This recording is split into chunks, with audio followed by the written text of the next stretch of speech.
It was just another late-night haul through the desert, nothing I hadn't done 100 times before. I'd been a trucker for nearly 15 years by then, and by 2017, I figured I'd seen just about everything the road could throw at me. But that night was different. I was driving through the Mojave Desert, heading from California into Arizona, hauling a load of appliances. The route was familiar, but the darkness that enveloped the road felt heavier than usual. There were no lights, no signs of life, just the endless expanse of the desert, and me and my semi, hurtling down a road that seemed to stretch on forever. The problem with driving through the desert at night, aside from the isolation, is how dark it gets. I had been putting off fixing my dim headlights for weeks, figuring they were good enough. But that night, with no streetlights and no other cars on the road, the darkness seemed to swallow everything beyond the reach of my lights. I found myself squinting, trying to make out the road ahead. Every so often, I'd have to blink hard just to stay focused. I'd been debating pulling over to wait for the sunrise, but I was on a tight schedule, and time was money. It must have been about an hour before dawn when I saw something ahead. At first, it was just a shadow on the horizon, a blur against the blackness of the road. I was used to seeing wildlife out in the desert: coyotes, sometimes even stray cattle, but this was different.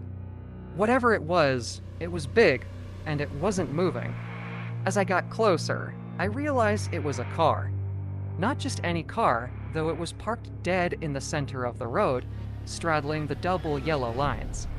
I slammed on the brakes, my semi screeching to a stop just a foot away from the vehicle. My heart raced as I sat there, staring at the car. The passenger door was wide open, which sent a jolt of confusion through me. What the hell was going on? There wasn't a soul in sight.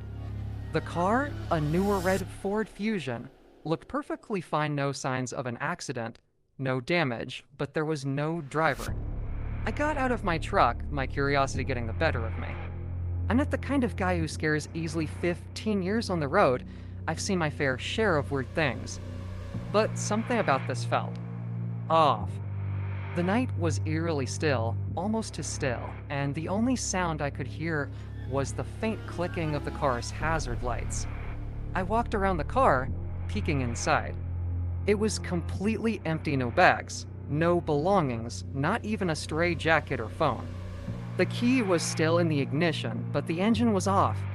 A cold chill crept down my spine. Where the hell was the driver? I glanced around, but all I could see was the vast emptiness of the desert. Whoever had been driving this car wasn't here anymore. I had an unsettling feeling, but I figured I might as well check the trunk, just to see if there were any clues. Maybe they'd broken down and gone for help, though I couldn't imagine why they'd leave the car in the middle of the road like this. I grabbed the keys from the ignition and walked around to the back, but when I tried to open the trunk, it wouldn't budge. It was locked. Using the keys, I unlocked it, but it still wouldn't open. It was jammed. Frustrated, I decided to try accessing the trunk through the back seat. When I managed to pop it open, I found 3 black garbage bags stuffed inside, tied down with a thick rope. A sense of dread washed over me. This wasn't normal. I glanced over my shoulder again, suddenly feeling exposed. I was in the middle of nowhere, and I had no idea who or what was out there. Just as I was about to inspect the bags, the loudest gunshot I'd ever heard rang out into the night. The sound was deafening, sending a jolt of pure adrenaline through my body. I slammed my head against the roof of the car in shock, my instincts kicking in. I didn't wait to figure out where the shot had come from. I bolted back to my semi, jumping into the driver's seat and slamming the door shut behind me. My hands were shaking as I turned the key in the ignition. As I was pulling away, I glanced in the rearview mirror, and that's when I saw him. A man, short and stocky, with bright red hair, was standing by the trunk of the car. He was wearing overalls and shin-high boots, and in his hands, he held a small shovel and a hunting rifle. We locked eyes for a split second. He didn't look angry or crazed, he looked worried, like he hadn't expected anyone to find him. He started waving his hands, shouting something at me, but I couldn't make out the words. "Wait," I think he yelled. But I wasn't sticking around to find out what he wanted. I floored it, my semi roaring down the highway, leaving him and his car behind. But as I sped down the road, I saw headlights in my rearview mirror. He was following me. The car was gaining on me fast, and soon it was right on my tail, swerving dangerously close to the back of my semi.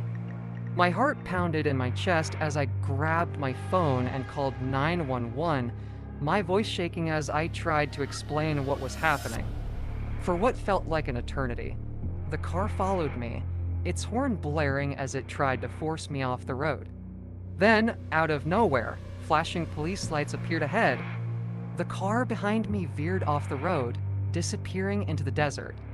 I pulled over, shaking, as a police officer approached my truck. I told him everything, but instead of chasing after the guy, he insisted on taking my statement right there. I never heard from the police again. They never found the man, and I never got an explanation for what I'd seen that night. The garbage bags, the gunshot, the man with the rifle, it all remains a mystery. But I'll never forget the look in his eyes as he stood by that car. Whatever he was doing out there, I'm just glad I didn't stick around to find out. Since that night, I've never felt comfortable driving through the desert after dark. Every time I pass through a stretch of road like that, I can't help but wonder who or what might be out there, lurking in the shadows, waiting for the next trucker to come along.